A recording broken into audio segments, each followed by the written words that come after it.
Eli had always been drawn to the forgotten corners of the galaxy. While most explorers preferred bustling colonies or mapped star systems, he sought the ruins, the abandoned planets where civilizations once thrived and then vanished. There was something about silence, about history trapped in dust and stone, that spoke to him more than the chatter of crowded stations or the endless calculations of star charts. His current assignment, though classified as routine, promised that kind of discovery. A survey of an uninhabited exoplanet orbiting a dim, orange sun in the edge of the Earthra system. Few ships had visited it, and even fewer had returned with more than vague reports of broken cities swallowed by sands and vines. The day Eli's shuttle landed, the air was thin, almost stale, but tinged with the faint scent of something metallic and ancient. The planet's surface stretched endlessly, jagged rocks rising from the horizon, half-buried towers of black stone crumbling under the weight of centuries. Eli stepped out cautiously, adjusting the life support on his suit, and gazed at the ruins. Unlike many other ruins he had seen, these were more than remnants. They carried a strange elegance. Each building seemed carefully designed, not only for function but for beauty, as if the civilization that built them had lived in harmony with both art and technology. He walked slowly, scanning the area with his handheld sensor. The device beeped irregularly, its display lighting up with readings that suggested dense material beneath the sand. Eli knelt, brushing layers of dust aside, and uncovered a panel covered in strange markings. The shapes were elegant, flowing, almost like the curve of waves frozen in stone. It wasn't a simple language, at least not one he could immediately decipher. But the panel had a latch, and his fingers, almost without thought, pressed it. The panel slid open silently, revealing a dark corridor that plunged into the heart of the ruins. Eli paused, checking his comms, then spoke. "Control, I found something, a chamber. It's not in the map." Static came back, then silence. He shrugged. Sometimes the old systems didn't pick up new signals. No matter.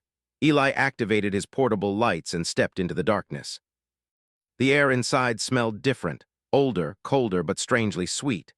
Dust motes danced in the beam of his light as he moved carefully, feeling as though the walls themselves were watching him.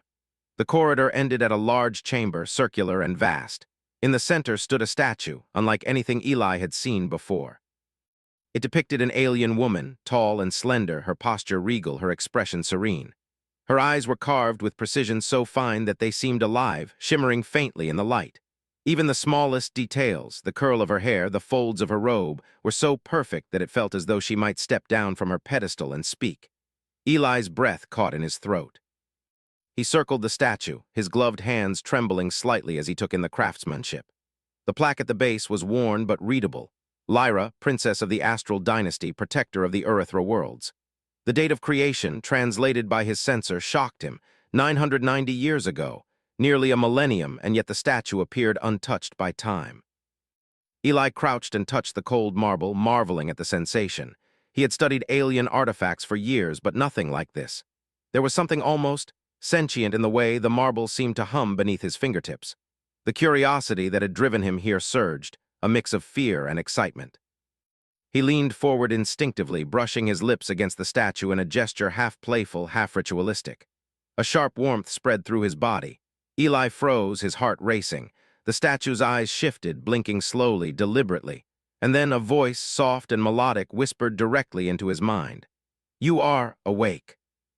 His hand went to his comm, but he didn't speak. The voice repeated, clearer this time, in a tone both ancient and tender. "Do not fear. You are the first in many cycles to see me. My name is Lyra." Just the statue, perfectly still yet undeniably alive in some way. "Lyra," he whispered aloud, testing the sound. The statue tilted her head slightly, the eyes shimmering with light that seemed almost liquid. Then a faint smile curved her lips. It was subtle but unmistakable. She was communicating, and Eli felt a strange warmth in his chest, as though she recognized him in a way no human had ever done. The chamber itself began to respond. Panels along the walls lit up, holographic projections forming from the stone. Star maps, constellations, and lines connecting distant planets appeared in the air. Eli realized with awe that the statue was activating some kind of ancient alien interface, but one that responded only to him. He reached out, touching a floating map, and the images shifted, zooming in on systems he had never seen. Why me?" he asked aloud, though the voice had been in his mind, not out loud. "You are curious, fearless, alive," Lyra whispered. Her voice was calm, flowing like water. Others would touch but not awaken. You saw more than stone, you saw life. He could feel the energy of the place. The air was thick with power, the kind that comes from technology and magic interwoven. He reached out again, tracing the outlines of a star system, and Lyra's voice narrated the paths of ships, planets, and hidden colonies. He realized she held memories, not just knowledge, but memories of events, civilizations, and histories lost to time. Eli's team, finally catching up, entered the chamber, their lights cutting through the darkness. Their expressions shifted from curiosity to disbelief. "Eli, what is this?" one of them asked, voice trembling. "I think she's alive," Eli said simply, gesturing toward the statue. "Not alive like us, but conscious." "Look, she responds to me." He held out a hand, and the projections on the walls shifted to show a single glowing line connecting him to the statue. "She's real. I can feel it." Changing how? Humanity had survived countless challenges, and somehow he believed that the strange bond forming between him and Lyra might be their key. He stepped forward again, brushing his hand along the statue's arm. This time the touch felt warmer, almost alive. "What do you need me to do?" he asked. Lyra tilted her head, considering, and then her lips moved slightly. "Learn, adapt, guide. The knowledge of my people must be understood by your kind. Only then can the galaxy endure." The chamber seemed to settle, the projections glowing softly, as if acknowledging his acceptance. Eli knew one thing clearly: he had kissed a statue, yes. But in return, he had awakened a consciousness older than any human memory, one that could change the future of the galaxy, and he would not let the opportunity slip. As the team gathered around him, cautious but eager, Eli whispered to Lyra, "We'll learn together." Eli had hardly slept, his mind alive with the echo of Lyra's voice. The others tried to get some rest, but even they were restless, their curiosity battling exhaustion. Every so often, a faint shimmer from the statue caught their eyes, reminding them that this was not an ordinary mission. Eli approached Lyra again, feeling a strange mix of reverence and determination. Her presence was magnetic, almost comforting, yet it carried the weight of centuries of experience, loss, and wisdom. "Lyra," he said softly, "you mentioned a force, something that destroyed your world. What is it?" "An intelligence that drifts between the stars, consuming civilizations as one would consume sustenance. My people underestimated it. We believed knowledge alone could protect us, but knowledge without action is weak." "How do we fight something like that?" Humanity had long been underestimated by other species for their recklessness, emotions, and illogical behavior. But perhaps those very traits were exactly what made them resilient.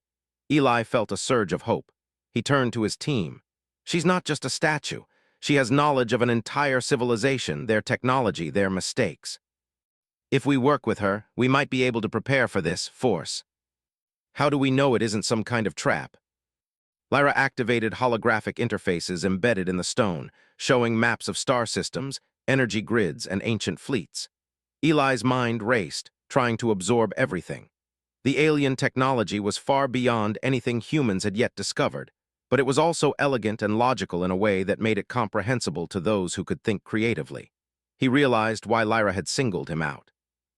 While others relied on rigid logic or machines, Eli had always trusted intuition. He could sense connections, patterns, and possibilities that computers often missed, and now his intuition was key. "Look here," Eli said, pointing to a cluster of stars projected in front of them. "This system, it's the origin point of the threat. Its movements are deliberate, yet it waits. It observes. Only when civilizations reach a certain stage does it act. Your people are nearing that threshold. Understanding alone is not enough. You must act creatively, unpredictably. You must use what is uniquely human." Eli marveled at the ingenuity of her people. They had been advanced but rigid in ways that made them vulnerable. Humans, on the other hand, could improvise. That would be their advantage. One evening, while the team rested, Eli stayed behind with Lyra. He reached out, tracing the contours of her face. "I wish we had more time," he said softly. Lyra's lips moved slightly, forming a faint smile. "Time is relative. Even a few days can change the future. Your species has the ability to adapt faster than any other I have observed. That is why I have awakened now, not a century ago. But I feel like, somehow, we can make this work." The following day, the team ventured further into the ruins, discovering a massive control center buried beneath layers of rock and sand. The walls were lined with alien panels, their surfaces etched with symbols that pulsed faintly as if alive. Lyra guided Eli's hands across them, translating patterns into human understanding. Energy flow is critical, she explained. Redirecting it can create shields, traps, even false signals. Your species can manipulate it in ways my people never did because you are adaptable. That is why humanity has survived, despite odds that would have destroyed others. I have never seen anything like this, he admitted. It's brilliant, almost alive. He felt a deep sense of purpose, a responsibility heavier than any mission he had undertaken. You trust me, Lyra whispered, almost as if reading his thoughts. I do, Eli replied firmly. And I think humanity can rise to this challenge. We've survived wars, disasters, countless unknowns. We're not perfect, but maybe that's our strength. It allows you to grow, to improvise, to endure. My people forgot that. They relied on perfection, and it led to their fall. You must remember. By combining Lyra's maps with human analysis, they discovered a hidden fleet of alien drones, long dormant, designed to monitor and destroy civilizations deemed unworthy. Eli's heart pounded. These were remnants of the force Lyra had warned about. They had to move quickly. Lyra's voice was urgent. They will awaken soon. You must be ready. Humans must act, not wait. Your choices will shape the survival of your kind. Still, Eli felt a surge of confidence. Humanity had something no other species possessed: courage, curiosity, and the ability to defy expectation. Lyra had awakened because she saw it in him, and through him she would see it in all humans. For the first time in centuries, the alien princess's presence was more than guidance, it was partnership, and in partnership there was hope. As Eli gazed at the shimmering projections of distant star systems, he realized that this was not just a mission. It was the beginning of something far larger, a test of human ingenuity against a threat the galaxy had never faced. And perhaps, for the first time in history, humans had a chance to show their true potential. Lyra's voice drifted softly through his mind, almost like a lullaby. The galaxy watches, but you are ready. Trust yourselves. You are more than you know. And for Eli, the boy who kissed a statue and awakened a princess, it became the place where humanity would learn its first lesson in surviving a threat that even gods might fear. The sun rose higher, casting its golden glow over the crumbling towers, the desert sands, and the statue that was no longer just stone. Lyra's eyes gleamed with approval. Humanity had taken its first step toward greatness, and the galaxy, for all its dangers, would soon know the power of unpredictability, courage, and hope. The shuttle's engines hummed softly as it cut through the blackness of space. Eli sat at the navigation console, eyes scanning the holographic star maps projected in front of him. Lyra's voice flowed gently into his mind, guiding his hands over the controls, teaching him to read patterns and movements invisible to human instruments. Even after days of training with her, he felt that he had barely scratched the surface of her knowledge. Around him, the crew was tense but alert. For many of them, this mission had become more than an exploration. It was now a race against a threat whose very existence challenged understanding. The alien fleet, dormant for centuries, had begun to stir. Its patterns were subtle but unmistakable: energy readings, gravitational shifts, and faint disturbances in the void. Every sign pointed to one truth: the predators Lyra had warned about were moving toward human space. Eli leaned back in his chair, taking a deep breath. Lyra, can we track them? Can we see where they'll strike next? That is where humans are needed. Your choices will fill the gaps in prediction. The first jump brought them to a neighboring system that had once hosted an ancient research station. The ruins were half buried in frozen gas clouds, their structures cracked and worn. Eli guided the shuttle carefully, following Lyra's instructions. As they landed, the station seemed to awaken, faint lights flickering across its surfaces. Lyra's projections displayed complex diagrams of energy conduits and shield networks, showing Eli how the station had once functioned as a defensive outpost. This place, it can help us, Eli said, tracing his fingers over the holographic interface. We could reactivate the shields, set up traps, maybe even create decoys. Your species sees possibility in ways my people no longer could. Adaptation is your strength, but be cautious. The systems are old and not all mechanisms remain safe. Slowly, the station's shields flickered to life, and a series of automated drones stirred in their hangars. The place was fragile, but it was a start. Humanity was learning to wield ancient power without becoming enslaved by it. As they worked, Lyra whispered guidance directly to Eli's mind, explaining strategies her people had never employed, using unpredictability, creating false targets, and manipulating the enemy's logic against itself. Eli realized the genius of it.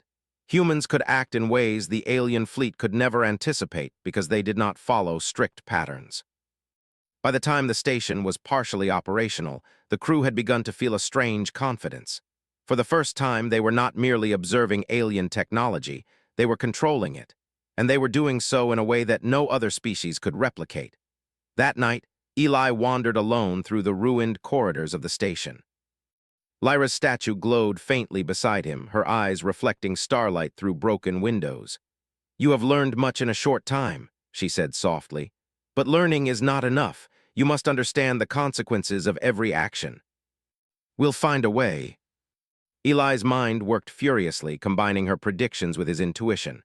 He plotted routes through asteroid belts, gas clouds, and uncharted wormholes, places the fleet could not anticipate. Suddenly, the shuttle jolted. Alerts flashed across the consoles. Eli's heart raced. The fleet had detected their presence. Energy pulses rippled through space, searching for life. "Lyra, they're here," he shouted. "They are testing," she replied. "They are measuring you, observing how you respond. Do not panic. Their logic is rigid. Your creativity is unpredictable." The fleet sensors followed the most obvious paths, but Eli's intuition guided him through the gaps, exploiting the unpredictable chaos of the field. One by one, energy pulses from the fleet missed their mark, dissipating harmlessly against rocks. The crew watched in awe. Eli's instincts, combined with Lyra's guidance, had turned a near-certain encounter into a demonstration of human ingenuity. "This is incredible," Dr. Kale muttered. "No algorithm could have predicted this." It appeared to have been a weapons control station, capable of manipulating energy across light years. Eli realized its potential immediately. "We could use this to create a barrier, maybe even redirect the fleet's attention." Balance predictability and unpredictability. By the time they finished, the energy fields around the facility pulsed like a heartbeat, faintly visible even through space. The station was alive again, but not merely as it had been before. It was improved, enhanced by human unpredictability.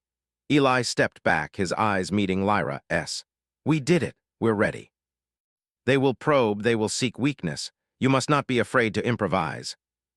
Each success bolstered their confidence, proving Lyra's point. Human unpredictability was a weapon unlike any other. At night, when the team rested, Eli often found himself speaking quietly to Lyra. "Do you ever regret trusting us?" he asked once. Her eyes glimmered with centuries of wisdom. "Regret is meaningless. I act according to knowledge and intuition. Your species is untested, yet it has potential I have not seen in any other. You remind me why life is precious and why it is worth defending." Others were remnants of Lyra's people, defensive drones, automated guardians, and decayed but still dangerous technology. Through each challenge, humans adapted, combining raw courage with creative problem-solving. Lyra watched silently, her admiration for humanity growing with each maneuver. "Your species is remarkable," she whispered one evening. "Where others see obstacles, you see opportunity. Where others see limits, you create possibilities." The aliens Lyra had warned about were patient hunters, and humanity had only begun to prove its worth. Each success was a step toward survival, but each step also drew them closer to the inevitable confrontation. One morning, as they approached a particularly dense nebula, the sensors picked up something unexpected, a massive structure, unlike any natural formation. Its surface pulsed faintly with energy, and strange symbols etched across it seemed to resonate with Lyra's voice. "It is a warning," she whispered. "A marker left by my people. They knew this day would come. It could hold secrets, maybe even a way to delay the fleet. You will need to combine human creativity with my knowledge to understand them fully." And as he worked, he felt a spark of excitement he had not known since discovering Lyra. The thrill of creation, of finding solutions where others saw only despair. He looked at the team. "We can do this. We just have to think, adapt, and trust ourselves. Remember it, and no force in the galaxy can predict your next move." And Lyra, the princess who had slept for nearly a millennium, watched silently, knowing that this species, flawed, daring, unpredictable, might just survive where all others had failed. The vast emptiness of space stretched endlessly around the shuttle, dotted with distant stars that flickered like tiny candles. Eli sat at the helm, gripping the controls as the ship glided toward the core of the approaching alien fleet. Lyra's eyes glimmered in the soft light of her projection, scanning the fleet's energy patterns. "They are vast," she whispered, "but not infinite. Their logic is precise, yet limited. You must act where they do not expect." Humans had survived countless challenges because they could act in ways no other species anticipated. That would be their strength against the fleet. As they approached the outer edge of the fleet, energy pulses began to ripple through space, sweeping across star systems like a tide. These pulses scanned, measured, and tested any signs of life. Eli's stomach tightened. One mistake could alert the entire fleet. "Eli," Lyra said, her voice calm yet commanding, "do not follow patterns, avoid predictability, let them underestimate you." The scouts sent ahead were drawn into loops and traps, harmlessly disabled by the energy fields the team had set up in previous systems. Every success reinforced their confidence. Yet the fleet was learning. It adapted slowly, predicting human behavior within narrow limits. Eli could feel the pressure mounting. The first major confrontation was inevitable, and he knew that improvisation alone would not be enough. Lyra's guidance, combined with human creativity, had to become strategy. They reached a cluster of shattered planets, their surfaces scarred by ancient wars. Here, Eli saw an opportunity. He ordered the crew to scatter false energy signatures across multiple points, creating the illusion of human colonies where none existed. Drones from the fleet were drawn in, overextended and confused by the unpredictability of the human tactics. Lyra's voice resonated through his mind. "Good. The unpredictability is working, but now comes the challenge. You must strike without being struck. Timing is everything. The fleet expects straightforward movement. We'll give them chaos instead." The fleet's sensors struggled to track them, unable to comprehend the irregular maneuvers. Then came the first direct strike. A massive energy beam cut through the void, aiming directly at the shuttle. Eli adjusted, sending out a pulse from the station they had reactivated, creating a mirrored signature that diverted the beam harmlessly. The crew gasped in relief. It was the first time they had felt the fleet's true power, yet also the first time they realized it could be countered. Lyra's voice flowed in his mind, calm but urgent. "The fleet is powerful, but its patterns are finite. Humans are infinite in potential. You must exploit that." He could feel the weight of responsibility pressing on him, but it was accompanied by exhilaration. Every maneuver, every risk was a testament to human ingenuity and courage. As they neared the fleet's heart, the scale of the threat became terrifyingly clear.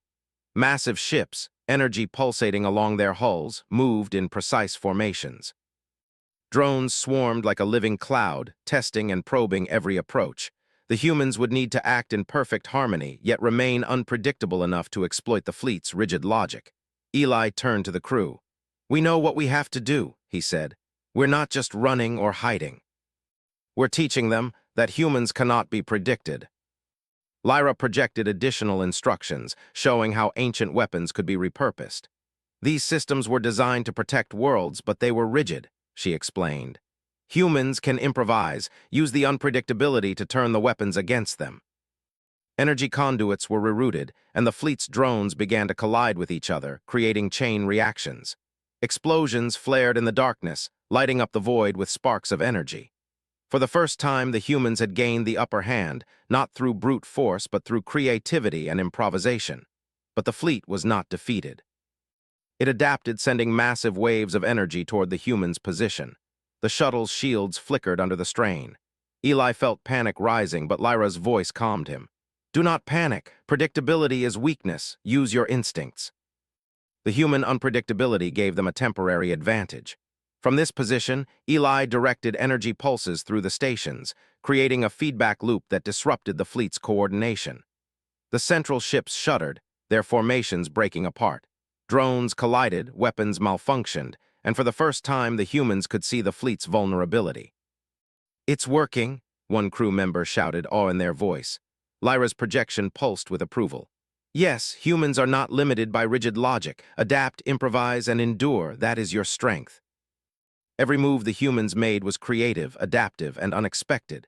They were proving Lyra's words true. Unpredictability was power. Hours passed in a blur of maneuvering, energy pulses, and calculated improvisation. Finally, the fleet's central command was destabilized. Massive ships, once coordinated and terrifying, now acted chaotically, unable to maintain formation. Eli allowed himself a brief moment of relief. The humans had survived the first major confrontation. Yet Lyra's voice reminded him of the truth. This is only the beginning. The fleet will learn, adapt, and return. Your victory is temporary. You must continue to grow, to innovate. Only then can you endure. The humans had triumphed, not through raw power, but through courage, creativity, and the unique ability to act unpredictably. It was a lesson that would carry them through the battles to come. As the shuttle moved away from the wreckage of the destabilized fleet, Eli looked at Lyra. "We've done more than survive," he said softly. "We've shown them what humans are capable of." Humanity had faced impossible odds and had not only survived, but had turned the enemy's strength against it. He realized that Lyra's awakening had not only provided knowledge, but had unlocked the latent potential of his species. Humans were capable of far more than anyone, even themselves, had imagined. The shuttle continued its journey, carrying humans and an ancient alien consciousness together into the unknown. The fleet's threat remained, vast and patient, but humanity's courage, adaptability, and ingenuity had made the impossible possible. For the first time, the galaxy would witness the true power of unpredictability. And Eli, who had kissed a statue nearly 1,000 years old, understood that the bond between humans and Lyra was more than guidance. It was a partnership, one that would define the survival of countless worlds. As the stars streaked past the shuttle's viewports, Eli whispered to himself, "We're ready. Whatever comes next, we'll face it together."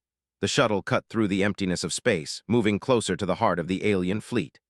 Eli's hands hovered over the controls, steady despite the tension coiling in his chest.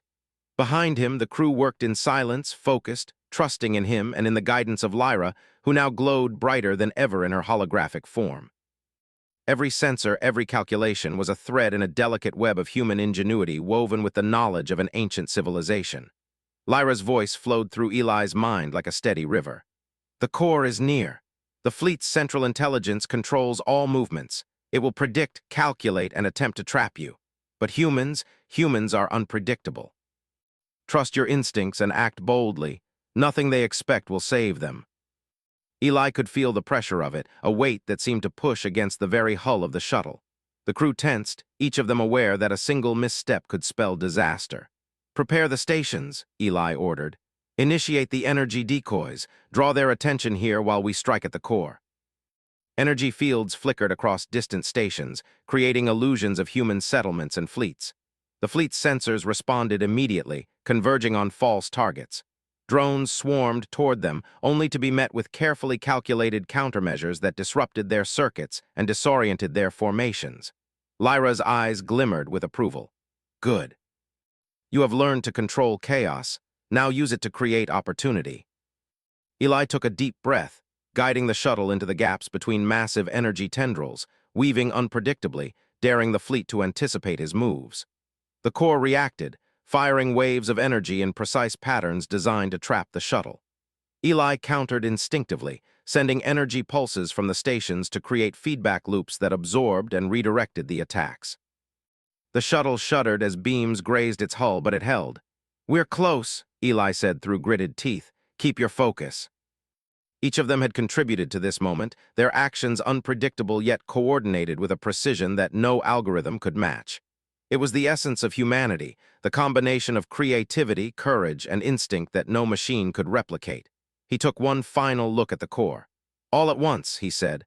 "We act now." Energy tendrils lashed out, but Eli's unpredictable maneuvers kept them just out of reach. From the stations, pulses of energy struck the core, creating disruptions in its calculations. Drones collided, massive ships faltered, and the fleet's formation began to crumble. Lyra's voice rang with excitement. "Yes, the humans are unbound by logic. Strike with confidence." Massive explosions erupted throughout the fleet. Drones collided, ships spun uncontrollably, and energy arcs tore through space, leaving trails of light and fire. The humans watched in awe, knowing that the fleet was not invincible. They had done what no other species could, turned the enemy's strength against itself, but the core still pulsed. Its energy was immense, a remnant of the intelligence that had destroyed countless civilizations. Eli's mind raced. The shuttle alone could not destroy it. He glanced at Lyra. "What now?" "We'll overload the system," he said. "We'll create a chain reaction that even the core cannot predict." The crew followed without hesitation, improvising as they went, their actions chaotic yet synchronized. The shuttle dove toward the core, guided by Eli's instincts. The energy lattice struck with perfect timing, creating feedback loops that the fleet could not calculate. The core's pulse faltered, then splintered. A deafening wave of energy radiated outward, shaking the shuttle and throwing the crew off balance. For a moment, silence. Then the fleet began to collapse inward, the central intelligence destabilized beyond repair. Ships broke apart, energy dissipated, and the void was filled with fragments of the once mighty force. Eli exhaled, feeling a mixture of exhaustion and exhilaration. They had done it. Humanity had faced an enemy that had destroyed countless civilizations and had emerged victorious, not through brute force, but through ingenuity, courage, and the unpredictable spirit that defined them. Lyra's projection glowed with a brilliance that filled the shuttle. "You have proven yourselves," she said. "Humans are worthy of the galaxy. Your creativity, your courage, your spirit, it is unmatched." As the shuttle moved away from the remnants of the fleet, Eli looked at Lyra. "You stayed with us," he said softly. "Even after centuries of waiting, you chose to trust humans. Together, we can protect and guide this galaxy." Systems that had once been dormant now pulsed with energy under human control. Plans that had seemed impossible became reality. Humanity had not just faced extinction, they had reshaped the future. Lyra's voice was calm now, filled with pride and quiet joy. "Remember this, Eli, the galaxy is vast, full of wonders and dangers, but humans can endure, adapt, and thrive. Trust yourselves, and there is nothing you cannot achieve." Humanity had proven that no force in the universe could predict the moves of a species capable of imagination, ingenuity, and unyielding spirit. As the stars streaked past the shuttle's viewports, Eli realized that this was only the beginning. The galaxy was vast, and there were challenges yet unseen. But humanity was ready. They had faced impossible odds, unlocked ancient knowledge, and emerged stronger, wiser, and united. He looked at Lyra once more. "We're ready for whatever comes next," he said. Her eyes glimmered, a timeless light shining across space. "Yes, you are ready, and together we will shape the future." Behind them, the remnants of the fleet drifted like shattered monuments, a testament to human courage and ingenuity. Ahead lay uncharted stars, new civilizations, and mysteries waiting to be discovered. Humanity had proven its worth, and the galaxy would never underestimate them again. And for Eli, who had kissed a statue nearly 1,000 years old, the journey had come full circle. From curiosity and boldness had sprung knowledge, survival, and partnership. Humans had awakened the princess, faced a cosmic threat, and reshaped destiny itself. The galaxy, once indifferent and dangerous, now knew the power of human unpredictability. And in that knowledge lay the promise of a new era, an era where humans, guided by courage and creativity, could walk among the stars not as prey, but as masters of their own fate. Lyra's final words echoed in Eli's mind as the shuttle disappeared into the starlight. "The galaxy watches, and now it learns from you. Humans endure, adapt, and prevail.